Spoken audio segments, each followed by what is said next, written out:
নমস্কাৰ বন্ধুসকল, ওপেনটে ইউটিউব চেনেললৈ আপোনালোকক স্বাগতম জনাইছোঁ।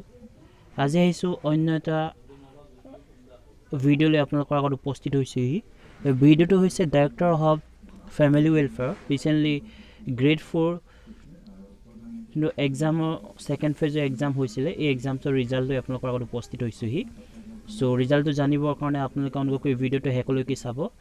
আৰু যিবোৰ ফ্ৰেণ্ড পোন প্ৰথমবাৰৰ কাৰণে মোৰ চেনেলটো ভিজিট কৰিছে তেওঁলোকলৈ এটা অনুৰোধ, যাতে তেওঁলোকে চেনেলটো ছাবস্ক্ৰাইব কৰিবলৈ নাপাহৰিব, লগতে বেল আইকনটো প্ৰেছ কৰি দিব, যাতে ভৱিষ্যতলৈ এনেধৰণৰ result, admit card, recruitment notice সকলোবোৰ আপডেট যাতে আপোনালোকে ডাইৰেক্টলি পায়। চ' বন্ধুসকল, ভিডিঅ'টো আৰম্ভ কৰোঁ।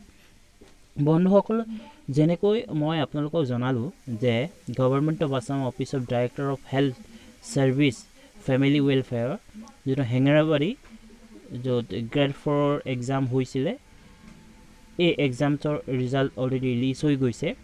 আপোনালোকে ইয়াত চাব পাৰিব যে মই ডিছক্ৰিপশ্যন বক্সত ৱেবছাইটটো দি দিছোঁ, তাৰ পৰা অপেন কৰি আপোনালোকে ডাউনলোড কৰি চাব পাৰিব যে কোনে কোনে যিটো এক্সাম এপিয়াৰ হৈছিলে তেওঁলোকৰ ৰোল নম্বৰখিনি আছেনে নাই চেক কৰি চাই ল'ব। আৰু যিবিলাক বন্ধুৱে